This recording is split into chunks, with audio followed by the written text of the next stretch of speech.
ოლიგარქიული რეჟიმის ანტიდემოკრატიული პოლიტიკის წინააღმდეგ საქართველოს პარალელურად პროტესტი გრძელდება საზღვარგარეთაც. ემიგრანტები სხვადასხვა ქალაქში ყოველდღიურად მართავენ საპროტესტო აქციებს. ამჯერად ქვეყნის ფარგლებს გარეთ ცხოვრები საქართველოს მოქალაქეები ნიუ-იორკში Fox News-ის ოფისთან შეიკრიბნენ და თბილისში მიმდინარე საპროტესტო აქციებზე ნაცემი ჟურნალისტების მიმართ სოლიდარობა და მხარდაჭერა გამოხატეს. ემიგრანტებმა Fox News დეტალური ინფორმაცია მიაწოდეს, თუ როგორ უსწორდება ოლიგარქიული რეჟიმი საქართველოში მედიის წარმომადგენლებს და მშვიდობიან დემონსტრანტებს.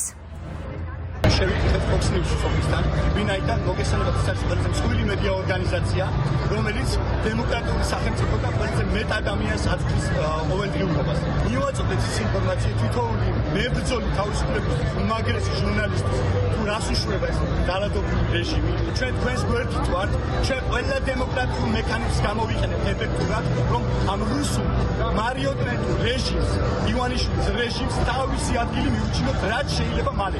ის რასაც დღეს ჩვენი სამოქალაქო საზოგადოება და ჟურნალისტები აკეთებს საქართველოში, ეს არის სამოქალაქო გმირობა. ამ ყველაფერს ამ მათმოძრაობას გვერდით უდგას მთელი დასავლური ცივილიზებული სამყარო და აუცილებლად მივაგ გამარჯვებამდე ეს საქმე.